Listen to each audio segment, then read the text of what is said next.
Cool. Sorry, recording. I'll catch you up. I just said welcome. Cool. So yeah, EASA Commons is not just one event, but it's a series of actions that seek to establish ongoing relationships with communities and form projects with enduring social impact. So in addition to our main summer event that will be held here in Sheffield in 2023, we have a series of Precursory Commoning Workshops. So we had our first kind of pilot Commoning Workshop in November, and this is technically the second one, but the first that we've had in knowing that we're going to be doing it in Sheffield. And we want this to like lay the groundwork for some more embedded workshops to emerge. Because we see commoning as like an ongoing social process. So this is commoning right now. We're getting it done. We're getting started. So we're not only concerned with common land, and the event series is going to seek to further the discourse around newly emerging commons, such as social, knowledge, digital. There's like a whole host of these types of commons that are like people are writing about. And we want to develop how these theories might have practical implications through architecture. By establishing a collective body of experimental work, we aim to form an alternative path to the production process of architecture. So the Commoning Workshop program I was going to share, but I didn't link up my computer, so I'll just like read it out. Unless I like, okay, yeah. So I guess we're planning on having this. So this is like a weekend thing. We have a few more like weekend little bits and pieces up until next year. We want to do like something digital, or like, an online workshop around digital commons, maybe in June or July. And then another in-person thing in the summer here. Sort of like check in, hopefully, with like what we've learned at this, the people we've met and the things that we've learned at this weekend. Hopefully they'll have progressed. And then to be able to start like to create proposals in winter, which will coincide with like what we would be our like ITM equivalent, which would be, if you don't know what an ITM is, it's like the intermediate tutor, is it intermediate tutor meeting? So in previous EASAs, you would like come in advance of the event to scope out the site and kind of find a place that you position a project in, potentially. I didn't like introduce EASA because I assumed that like people would know what it is if you're here. Should I do that? Or is that fine? I feel like everyone does know what EASA is. I feel like we're here like with a purpose, and that's good. Cool. So sweet. Don't need to do that. You know what that is already. So for a general framework for this event and like the objectives for our commoning workshops would be like, one, like the knowledge exchange around commons, land justice and property. So that's kind of how we've tried to do today. Two, information on Sheffield and the sites. So that'll include like visits to potential sites and existing projects and talks on Sheffield and like potential areas to focus on. And then three, introducing the potential collaborators. So the arts organization that you said that David couldn't make it in the end, but we've been working with block projects. So there are a number of kind of like people in Sheffield that like quite active in the community, also run arts organisations, and they do a lot of really fascinating and interesting things. So hopefully a lot of those different kind of people will chip in over this weekend, meet everyone, and like we're just engaging in the conversation and start to build a bigger conversation around it. But block projects is one of them. And then also people within the EASA network that are potentially working on projects that might want to link together, or yeah, maybe we want to expand the EASA infrastructure further. Yeah, so that's how we've kind of organized these days. So tomorrow we're going to be looking mainly at Sheffield related stuff, and then Sunday we'll be looking at people talking about projects they're working on within the network and kind of brainstorming ideas of like what we might potentially want as our collective commons go forward. So the places, everything is basically going to be held in the pub now. Yeah, so some of you are staying here, but then some of you already know are staying in like Polly's flat, which is in Park Hill.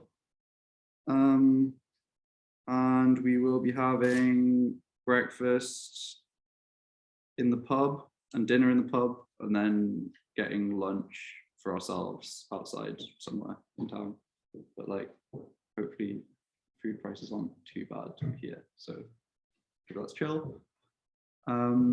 Yeah, and we've like, I guess we'll just see where we're at with buying food, how much money we'll need everyone to chip in for that, please.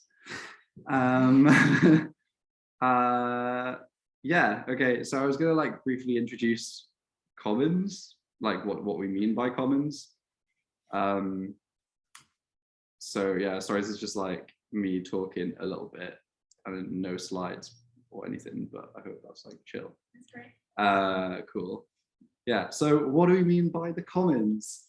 There are like loads of different definitions of the commons. It's a topic that's widely written about in like academia and like everywhere. But it can sometimes be quite broad, and maybe there's like, so I'm going to try and outline here some things that we can maybe like cling to, like a direction that we could go to, but not to dismiss any of the other potential definitions of it. For example, people like use it to refer sometimes to like CLTs, and sometimes people use it to refer to like a movement of like, yeah, like left-wing movements basically. So yeah, the commons historically, as most of you probably already know, are an area of land that can be used by members of the community who had certain rights over it. For example, the right to gather wood for fire, right to take fish from a stream, gather nuts, graze animals. This is basically like pasture land. And so it finds its origins in like agricultural land that commoners were given rights to in medieval Europe. So that's like something that is like defined, like that's the commons like in the eyes of like the government now. And they're usually owned privately by the local council or like the National Trust. And there's like a finite number of those that exist, and they're like, it like relates to that like how they've been historically registered. So yeah, so the management of common land, it says on like the government website, says they must take into account interests of both the owner and the commoner. So it's a piece of land where commoners have more rights over that land than they would over private property. So there used to be a lot more common land in England, but it's gradually been enclosed and privatized throughout history. And you can't build any more of them. There are no new commons of this kind can be registered. And like when parish councils and stuff redraw the maps each time, sometimes these pieces of land are lost. So like now, like it will only be like reducing in numbers.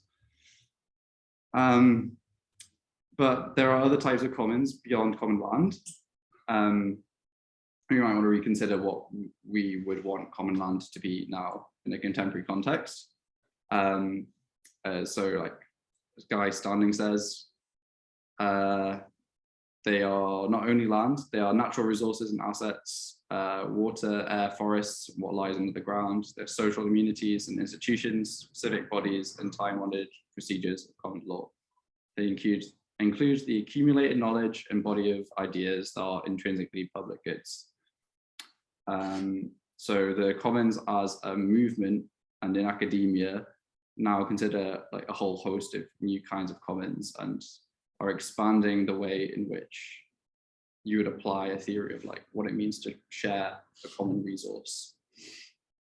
And a lot of the writing now on commons concerns organizational structures and decision making. And this emphasis has like emerged out of the work of Eleanor Ostrom on governing the commons, which was kind of like a response to the popular narrative that commons don't work, because if you had something that was open access, everyone would take everything for themselves, which was like the main point of this guy Garrett Harding's Tragedy of the Commons. So Alan Ostrom was basically like, no, like it's not a tragedy. It basically is just that it's not been organized properly and you haven't determined who that space is for. So she was arguing that a community group and a system of governance need to be defined. So sort of like how I would see a commons now would be like a resource or a space plus a system of governance defined for use for a specific community group.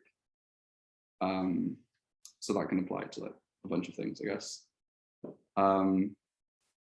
And I have a few more bits here. Yeah, so David Bollier, like he writes a like short and sweet summary of the commons, but is actually not as short as what I was saying. But what can you do? People like to write stuff.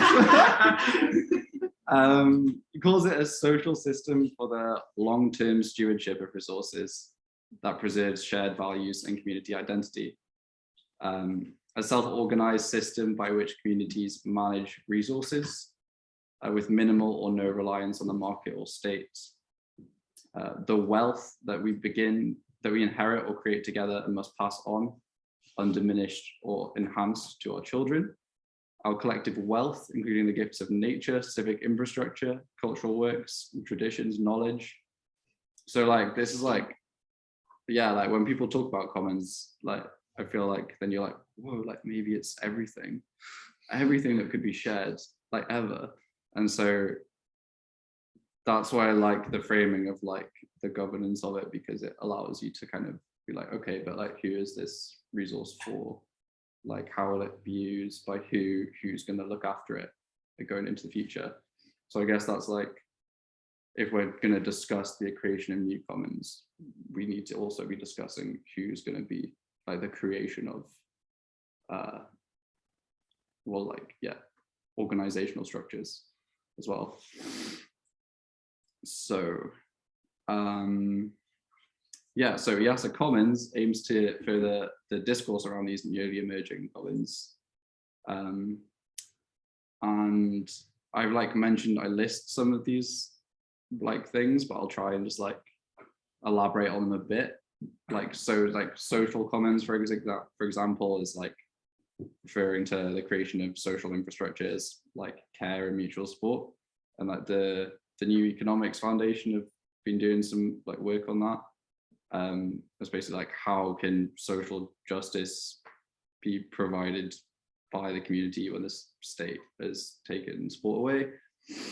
And knowledge commons views information as a form of commons, and so they like often discuss ideas around like intellectual property and like what it means to have open access information, and this like often intersects with the idea of like digital commons. So like, for example, Wikipedia, the community has like structures of governance in place to like verify the articles, but equally it's about like commonly pooling knowledge. So it has like guardrails.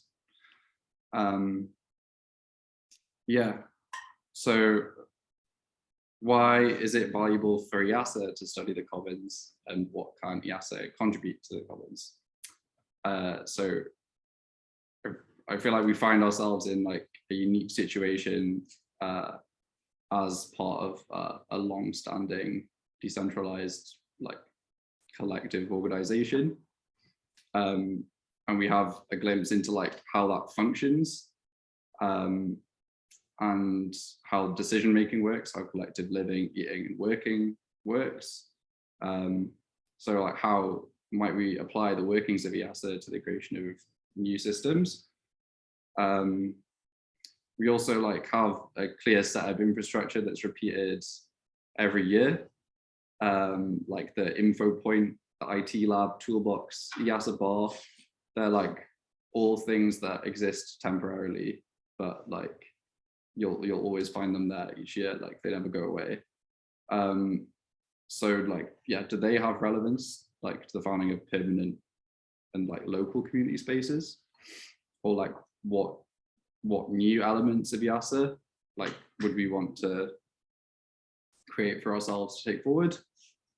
And then, yeah, to end this little bit on like commons for who. So like different commons operate on different scales, but in every case, the community group is defined. So as we begin to explore the potential of new types of commons, we have to consider who they're for and who will manage them. So like, are we looking at something for local communities? A commons could exist on a local level for residents of Sheffield or a specific neighborhood in Sheffield. But then we have to work out like who will manage them when EASA's gone. Or is it for EASA? What kind of commons are relevant to us as a community of architects and designers? And what resources and spaces might we want to share in the future? Are they temporary or permanent? Who's responsible for them? Or are we operating on like a global level? And what sorts of commons could have relevance to the profession of architecture and the sort of digitally connected world? So that's like my little intro thing. But yeah, that's like.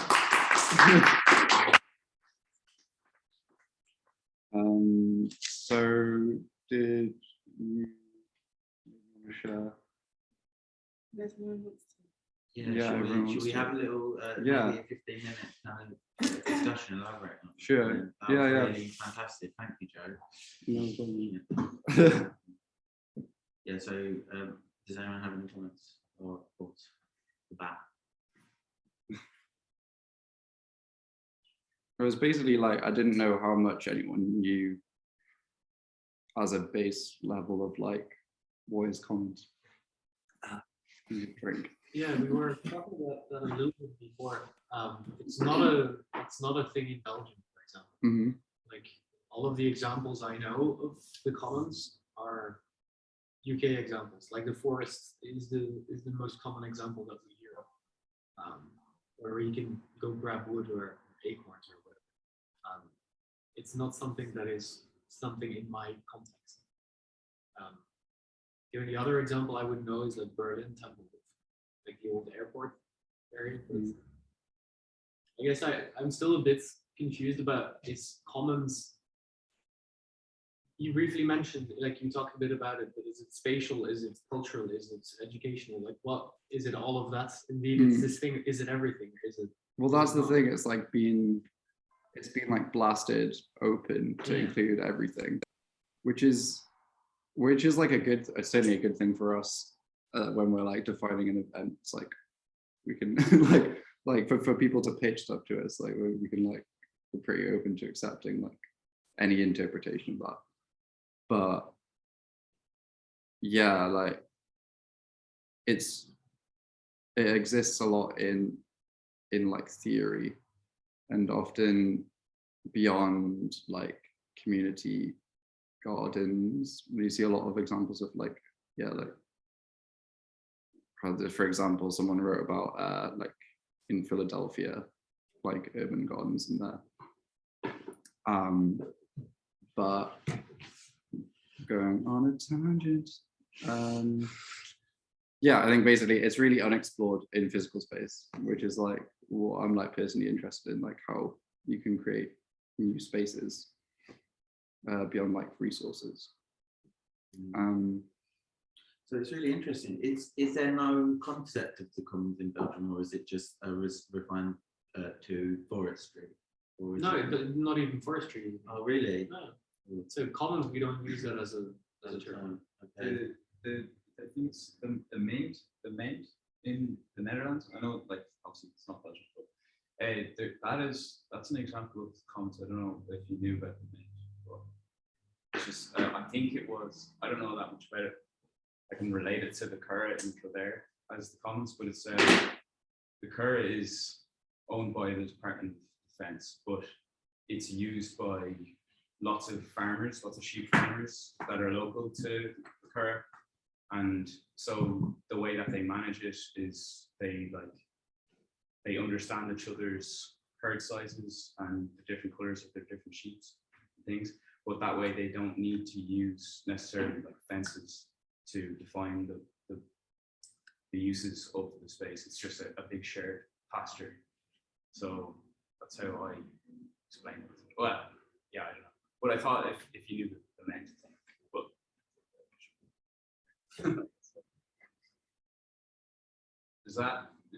would that relate to? I haven't heard that before, but that sounds Okay. super. It's just a piece of shared land that is like lightly called common. I feel like that fits the bill, you know. Yeah. Like, that's not, Yeah, we need some stickers that say officially common. yeah. Shiny colour. We have this. Yeah. I think for me, the question is like, we're talking about land and land ownership. So what's the difference between the land owned by the government and commons? Or like the community. Because the land is either privately owned or it's owned by the government. So commons stand as well. Yeah, why does it exist?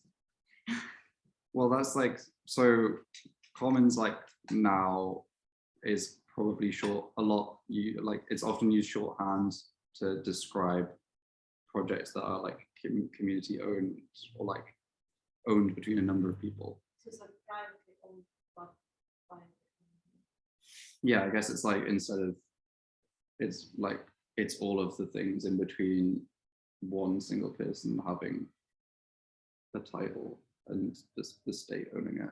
But if we're talking about forest, for example, it's like belongs to the government, but everybody can use it. So yeah, so then I guess these like traditional commons are actually privately owned, but it's about the rights that people have. It's like I'm going to talk about this later, but like it's about viewing ownership not as like you own that, but like actually you own a set of rights to that land, and those can coexist alongside a commoner's rights to still access it, for example. I think it's interesting what you just said there, like the commons' right to access it. The idea of the state comes after the idea of the commons, you know? So like, you know, there are things like the way that land was managed during feudalism and the idea of different kind of like what anyone that wasn't royalty would be commoners. Like literally like 99% of people would be called commoners, you know, in society. And then there'll be a few people that would have divine rights over all of the land. And the struggle historically was that there'll be the commoners would try to take land for themselves, mainly for rearing cattle, for doing kind of things like that. And I guess the kind of like development in relation to kind of historic systems of feudalism, and then kind of like the idea of the state or the introduction of the state as a you know, a thing that may be kind of like, and the voting rights and things that redistribute kind of power and things like that were introduced after that. The idea of the commons and the urban commons starts to become quite like interesting thing, because in many cases the state having control over some areas of land might not be the best option, because, you know, for example, it might not satisfy all of the needs for common people. You know, they might actually like create a dynamic where like people can't engage with it because it's owned by the state, and they don't want anyone to engage with that land, and so on and so forth. So there's like, I guess the nuances come from like, in my understanding, from this kind of like deep kind of historical rooting of land struggle between kind of people who say the land is all of theirs, all of it's theirs, and then there's people, the majority of people who don't have any access really to land, you know, and then kind of the advancement in an urban setting, how it builds over time. Like, just to kind of, yeah, that's one of my thoughts in relation to what you're saying. Is like, but some common land is protected by the state. Do you see what I mean? So they might have stewardship, But still belongs to the. but it's still on its title deeds would be kind of. So it it doesn't belong to them in the way that you would like. So that they don't own it, but they have rights to it. But Does it have to do with like the I don't know how you call this in English, fruitful use? Is that a term in English? It's like the property itself, as in like the land is, for example, state owned, but everything that grows on it, or you know, the trees, the nuts, the plants, whatever, all those things people can use, which are like the fruitful things that happen on that piece of land. Is that kind of the thing? Is it may not, the land itself may not be someone's property, or it may be the state's, whatever, but everything that's on it, purely as in like grass or whatever, can be used by anyone. yeah, I mean, that's like for like the commons as like a piece of land, this agricultural land, like, yes, that's exactly it. Yeah. Or I guess like a river or something also works. Yeah, like so you the can, water is.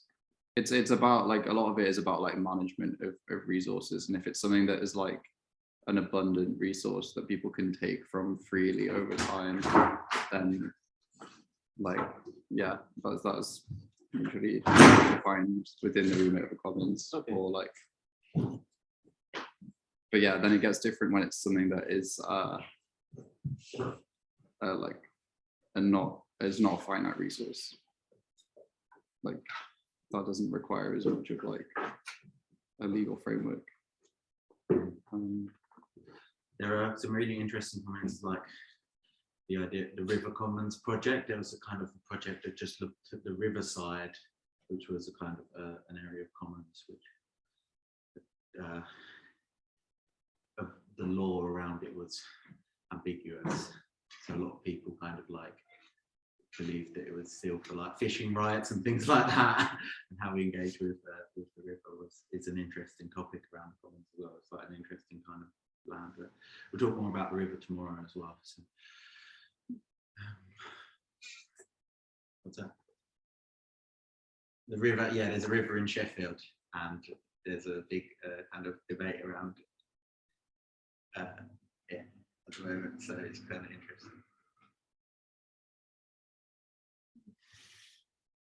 I think it's confusing because the word the commons is like used as an application. It's like a concept about common management and access to resources, like you're saying, which can mean lots of different types of things, and does get applied to land and projects and community gardens and stuff like that. But then it's also like historic and contemporary category of land ownership or like status. There's like lots of village greens. And there's the like infamous thing about like if you build a house over the night, then you don't need planning, you can get smoke coming out of the chimney or something, but you don't do that on common land, and there's not much to that label and stuff like that. So yeah, I think that's why it's confusing. Like the word gets used in I must agree, I have never heard about it. Not before today, but in general, don't have such concepts. Outside of the UK, I think it might be confusing. Because I still wonder, like, how are the spaces managed? Like, are they managed by small communities that just like come to terms about the rights they have in this piece of land, or is it, because you mentioned that the commons comes before the government, like the state, and I'm sure that worked in the past, but now there's like such a big register of everything in the state. I feel like, at least in Spain, the state keeps track of who's using what and so on. So is there like any kind of system to regulate commons, or is it just communities? Is there a legal background? Yeah, exactly.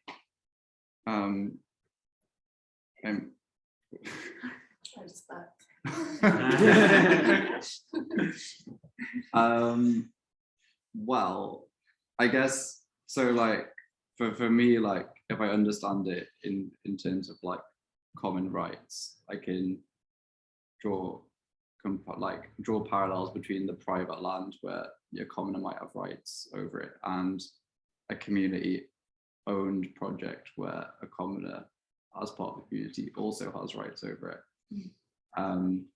And so I imagine that if you want to get into like, if you want to formalize those rights, then they would have to be written into the contracts of the users of that building or linked somehow to the actual building itself. But it's kind of pretty vague at the moment. That's kind of what we're trying to work out, like how it manifests in like the creation of a new space, because you don't, because this one definition of like common land as the grazing land is like universally applied, except for like in some areas you can graze pigs and in some you can't, for example. But like it's like a universal rule of like if it's designated as this, these are like the rights that you have over it. So then what we're dealing with is this different thing where we're like, we have a small patch of land and we don't want it to be used in the same way as a traditional piece of common land. Like it may be the case that you'd have to write out those new rights that people would have. Right, the rights, right. I mean, my understanding there is a kind of some kind of contract definition of what common is in regards to sort of common land. But I think that's right. As in like a common land, as in like like a village green type thing. Yeah. But the concept can be applied. Yeah, basically it's like that. So that is like one thing that exists and it's like finite and it's this land that you can graze cattle on basically. Yeah. And that's gradually decreasing in size as people forget to register them. Or like people forget to draw them on maps, etc. Yeah. But then there's all the scholarship around commons and all of the newly emerging like strands of that that can be applied to real projects where this idea of like creating rules around which you would share a resource are then like applied to a new type of resource or a new type of space. Is it, sorry, yeah, sure. No, I don't know. I'm just... No, there's a term we use sometimes, which I think works in English as well, parochial. I don't know if you use this term or if this is recognizable to any, but parochial, as in we talk about this very often when, for example, you have the community in a neighborhood or like a smaller city quarter or whatever that kind of takes up almost like the neighborhood's role of maintaining some spaces, and it's their space, let's say. A classic example is like the basketball courts of the neighborhood is like, you have everyone from that neighborhood who goes there, and if you're going in there as a non-person from the neighborhood, it feels a bit odd. You get some weird looks, those kind of things. And it's like, it's the common part of that neighborhood where they all share and they maintain it as a community. But it's not for outsiders. And I don't know if that is commons, because on one hand, I guess it kind of is, because you have this governance by a local community who takes care of things and they all share in this space together, but it is very exclusive as to it's only part of people from that community, that area, who get to use the space. Well, yeah, I think that is like what a commons is, except for the like traditional land thing, where basically, I guess you could, if you traveled to it, I guess you could use it. But then that community size is like defined by who lives in that proximity. But this is like exactly the definition of commons, really. Okay, so then we do have commons in Belgium, but we just call it parochial, Right. I guess. But then you can also have something that is public, like you could designate it as publicly accessible as well as a common, like like if you all decided together, like we want to make this publicly accessible, then there's a whole other thing. Oh yeah, with us it's usually But public it's like spaces that were kind of claimed by a community. Right. So it's rather the inverse. Instead of having it being like purely a neighborhood thing that they open up to everyone else, it's more of, it is a public basketball field that then gets turned into like this neighborhood basketball field where nobody else is. So is it like socially defined rather than like contractually defined? Yeah, Or it's like socially legally defined. Yeah, anyone could go there, but it's weird when people do. We're not part of the neighborhood. Yeah, I think it's a really interesting point, because it's like there's layers of kind of understanding of ownership in that, isn't there? You know, so there's like, it's a public space, and then it's kind of it's commons for that community, but the kind of like the function might be the same. I think that's the thing with like some, for example, like big piece of common land, you can walk around in the peaks, right, and you can kind of like, you're in common land or you're in space which is being used by the animals, and that's a really great thing. Maintain the spaces just for animals to use it in commons.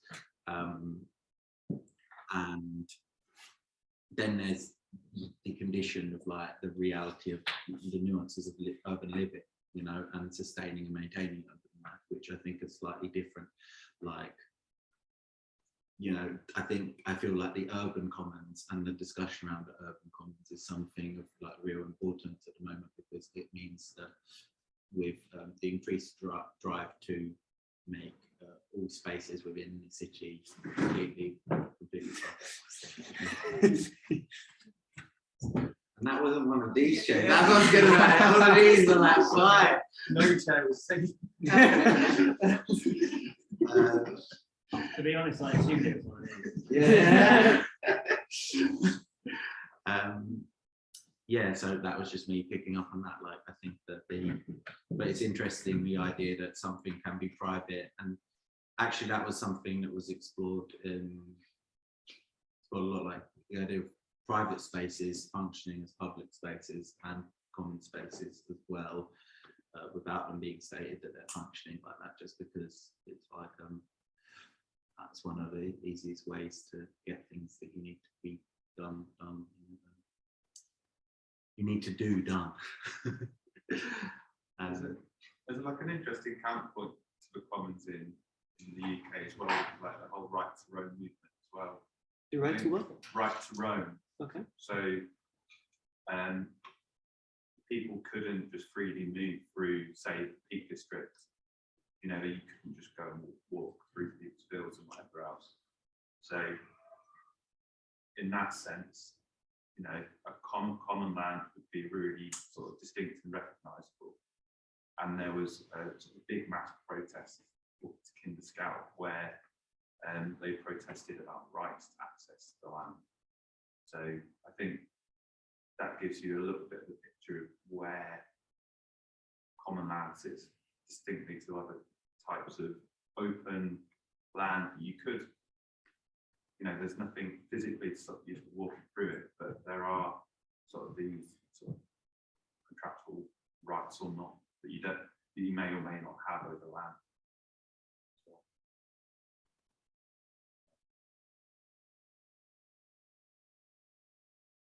Yeah, and I guess this becomes more relevant when they're like trying to pass new law to like criminalize trespass.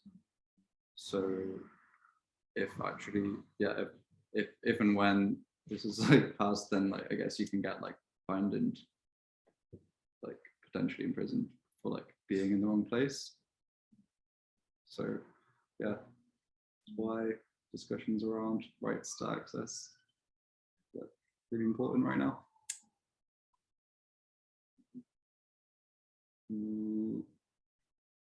What's what people saying? Does anyone need to leave? I guess that in like 5 minutes. Yeah. That's how we Cool. Right. Great. Internet, we're going to start again in 5 minutes.